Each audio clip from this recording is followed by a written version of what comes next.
Hi everyone, I have got this scenario set up. The game is Ligny and Wavre 1815. This is the second scenario for Wavre. It's scenario 4, 19th of June 1815.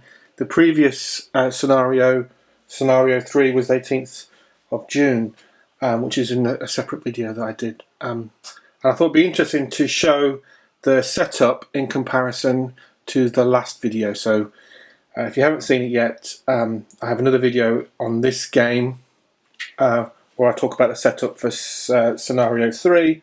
As I said, this is scenario 4. It is a historical scenario,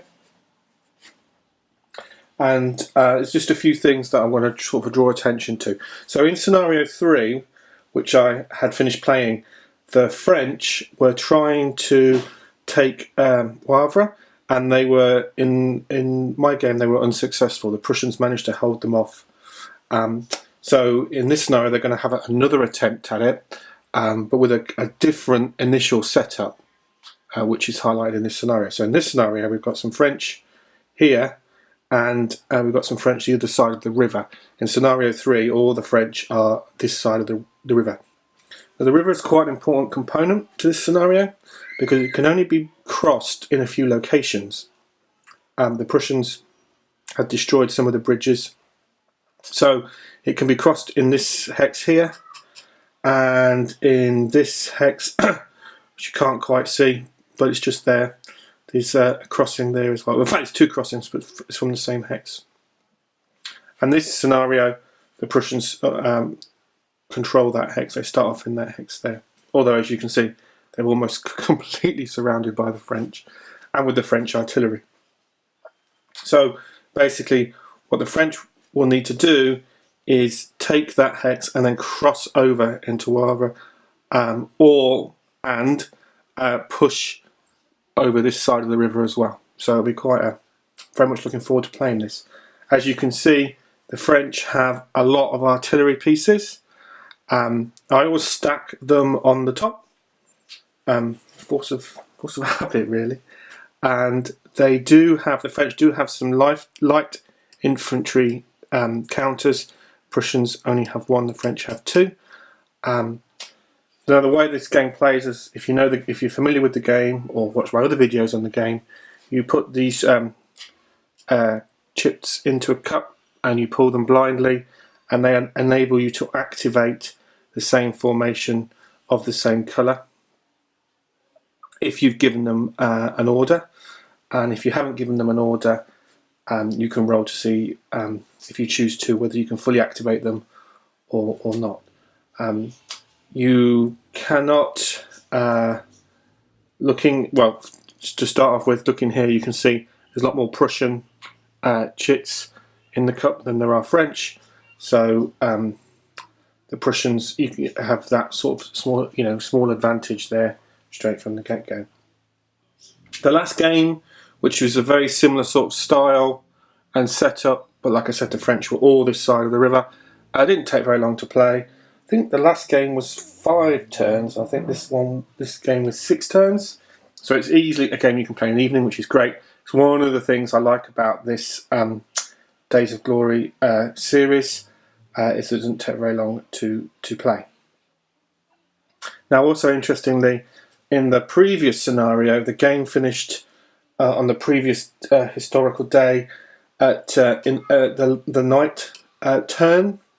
And this scenario sort of picks up where that left off, and the next day also starting, the first turn starting at 400 hours in the morning.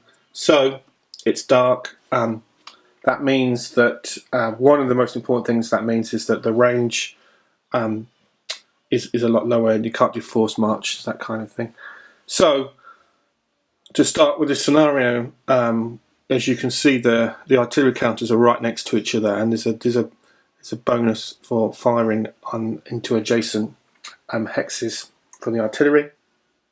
So it's going to make the initial, whichever side takes the counters out first, it's going to make that I would imagine it's going to make it quite decisive.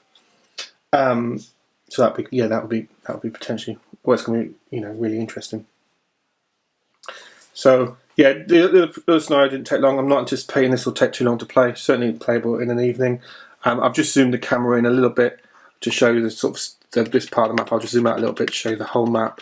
So as you can see, it's fairly concentrated in that area there for the actual gameplay. So it's quite a small footprint. So there's plenty of space for your extra counters, gameplay counters, and rulebook and play rates, all that sort of thing. So, as I said before in the previous video, I have played the other scenarios now. So this is the last scenario to play on this game, and then I'll do a full review of, you know, all the different scenarios and games with my thoughts. A few people asked me on Facebook about the tweezers. Yes, I do use tweezers for this type of game.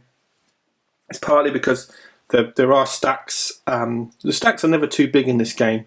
Ignore these for a moment. These are going to go in the cup any minute, but the actual playable stacks are quite small. So I think that's the biggest stack at the moment, which is with only 4 counters. But the actual size of the counters and the size of the hex are quite close to each, physically quite close to each other. So kind of getting in there with your fingers to move them about. I prefer using tweezers, and this is a paper mat with plexi, so I don't know if it's a little bit of glare, but that's how I like. That's the sort of style I like to play. And as I mentioned in previous videos on this game series, one of the things I like about it is that playing it solitaire with that chip pull, and I'll be playing this solitaire this evening, lends itself very well. The small footprint lends itself very well, and it's a game that's very easy to play a few activations and then, you know, walk away and do something else, and then come back and play a few more activations, and that's mostly because of the way these activations work. So lends itself very, very well. So looking forward to this. Once I've finished, I'll do a full review. Thanks for watching.